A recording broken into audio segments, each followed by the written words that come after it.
It felt like a dream come true. A $300 million inheritance and our very own company, Emily exclaimed. As Mary celebrated their father's inheritance, whispers among the employees began to spread. The staff was overjoyed, and Mary declared triumphantly, "Quiet down. This marks the moment my husband inherits the company and $3 million." One of the employees burst into uncontrollable laughter upon hearing this. Beside his bewildered wife, my elder brother sat, reading the will presented by the lawyer. His face turned pale as he scanned the pages. "Look at this," he said, showing it to her. She let out a scream. "I'm Lucy, 29 years old, and I've been working in my father's business since I was young. He started it from scratch with great foresight, and it has grown into a modest-sized enterprise with many employees. Even in its infancy, I understood the hardships my father faced," Lucy reflected. "Despite the company's growth, I wanted to support my mother, who handled clerical duties behind the scenes. While my parents encouraged me to pursue higher education and any career path I chose, my heart was set on working for the company my father built," she recalled, reminiscing about her decision after graduating high school. "Bob, a seasoned employee, became my first mentor when I joined my father's company. He patiently taught me the business fundamentals without seeing me solely as the president's daughter. Thanks to Bob, I gained a deeper understanding of the company." In contrast, my brother Tom, just 2 years older, pursued a management degree in college. From a young age, he proudly told his friends that our father ran a business and that he was destined to take over. Tom's friends often asked, "What are your plans after college, Tom? Are you looking for a job?" "No need to search. I'll be joining Dad's company. I'll become its president eventually, so until then, I'll gain management experience at my own pace." "You're set to be the next president. Sounds like a secure future." "I envy you," one friend remarked. "But what about your younger sister? Won't there be competition for the successor role?" "I have a younger sister, but she's just a high school graduate, simple." "You say that a lot. She seems to handle some behind-the-scenes tasks at the company. If I become president, I'll keep her around as long as she listens to me." While my brother spent money and played at being a business manager in training, he knew his position drew attention. Countless women saw him out because of his future as the company's president.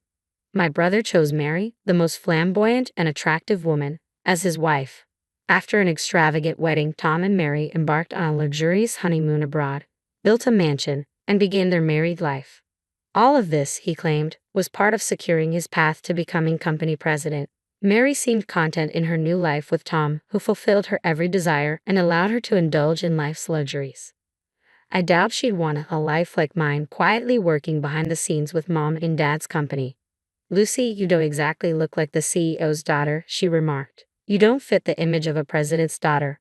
Mary often chuckled when we met at family gatherings. "I prefer a simpler lifestyle," I replied. She regarded me as though I were. "It's a pity you were born into the president's family but have no idea how to enjoy wealth. Living comfortably at home with my parents means I don't have to work as hard. But with your status as the president's daughter, shouldn't men be lining up for you?" My brother nodded. "That's true. Lucy's always been modest, so no one would guess her father's the president. She treats everyone at work the same. I admit, there's still a lot about my job I don't fully grasp. Many of my colleagues excel far more than I do, so I can't act like I'm in charge," I countered. But my brother looked astonished and said, "That's why you're ineffective. A leader should stand firm so they're respected by their subordinates, not pitied. Let others handle the simple, mundane tasks." It seems Dad and I are the only ones who understand leadership in this family. "Never underestimate your team, no matter your position," my father interjected, cutting off my brother and looking annoyed. "A sensible woman isn't always well received by men." Mary chimed in after my brother. "If you keep talking like that, you'll never find a husband. You should work on being more appealing." "Don't you agree, Tom?" "Yeah. Well, when I'm president, I might have to let go of modest employees like you," Tom retorted. After their brief remarks, my brother and Mary swiftly departed. My mother, who had observed in silence, comforted me once they were gone. "You're doing an outstanding job at the company, which greatly supports both me and your father. Don't let Tom's words trouble you," she assured me. My father nodded firmly, his expression stern. They had openly disagreed with Tom's aspirations before, but this time, after their confrontation, Tom and Mary noticeably avoided visiting our home for over a month. I remembered the tense atmosphere during that period and suggested to my parents, "Tom and Mary can say what they want." After that incident, Tom and Mary continued living luxuriously, dining at exclusive restaurants and vacationing at prestigious resorts, all to bolster Tom's future as the presumed president of my father's company. My father was busy expanding his business at that time, but one evening at home, he suddenly complained of chest pain. "Dad, are you okay? Try to relax. I'll call an ambulance." "Lucy, fetch this." As we awaited the ambulance, my father gestured towards a drawer and mentioned he had a letter for me. I quickly retrieved it from the drawer. "I want you to read this if anything happens to me," he said, breathless, just before losing consciousness. Despite our efforts and the ambulance rushing him to the emergency room, he passed away without regaining consciousness. Tom and Mary were away on a trip and couldn't be there when our father passed. They returned 2 days later. At the end of our father's funeral, Tom remarked, "We're relieved we made it in time. I never expected Dad would pass while we were away." I was taken aback. They arrived at the funeral seemingly unconcerned, not acknowledging the burden my mother and I bore in organizing everything. I pulled my brother aside to ask him privately, away from the ears of the present employees. "Couldn't you have come home sooner?" I questioned. "What? I couldn't. I had already booked our return flight," my brother replied, without offering an apology. Then he turned to address the employees. "Thank you all for your assistance. From now on, I will honorably step into my father's shoes," he declared. Mary surveyed the now silent employees and praised, "That's exactly what Tom would do. Everyone is speechless because they're so impressed, right? It's only natural, given my husband's dignity." With pride, my brother turned to me and said, "Lucy, isn't the ceremony about to begin? Please lead the way." I felt irritated by my brother's tardiness and arrogance. Despite my feelings, I guided him, along with Mary and the employees, to the banquet table for the meal ceremony. Throughout the meal, my brother continued to display his arrogance. "Isn't the quality of this food questionable, Lucy? It reflects poorly on our father's legacy as president," he criticized. "Mother and I have already discussed and agreed upon the menu. Besides, I don't appreciate you telling me what to do. This is exactly why people misunderstand what it means to be president," I retorted. He not only directed his comments at me but also began giving orders to the other employees serving the guests. "You're useless," he remarked dismissively. I hurried over upon hearing Tom order Bob, a longtime employee, around. "Tom, that's too much. You can't treat Bob like that. It's disrespectful." "Why should I humble myself in front of an employee?" I argued. "These people should show more respect to me as the president," he insisted. Mary joined in, adding enthusiastically, "Exactly. Stop undermining Tom, the company's president, Lucy. If you keep defying him, he could fire you. He has the authority." Just as my brother and his wife continued their assertiveness, a man interrupted. "I apologize for the interruption. Your father entrusted me with overseeing his estate," he announced. He was the lawyer my father had hired while he was still alive. Then I remembered. Shortly before his passing, my father had mentioned he had engaged a lawyer. It seemed he had been preparing for his death and had consulted with a lawyer years earlier. My brother and Mary's eyes lit up at the mention of the estate. They eagerly welcomed the lawyer into their midst. Tom said, "Thank you for coming. The sooner we handle this, the better. Please come in." But as he conversed with the lawyer, Tom's demeanor shifted. Wasn't Dad's estate valued at $300 million? Upon hearing this, Mary couldn't contain her excitement. $300 million? That much in assets that now belong to us? It's like a dream. The news spread among the employees, causing whispers to ripple through the room. Mary proudly declared, "Everyone, quiet down. This marks the moment when the company, along with its $300 million inheritance, passes to Tom." One of the employees burst into uncontrollable laughter upon hearing this.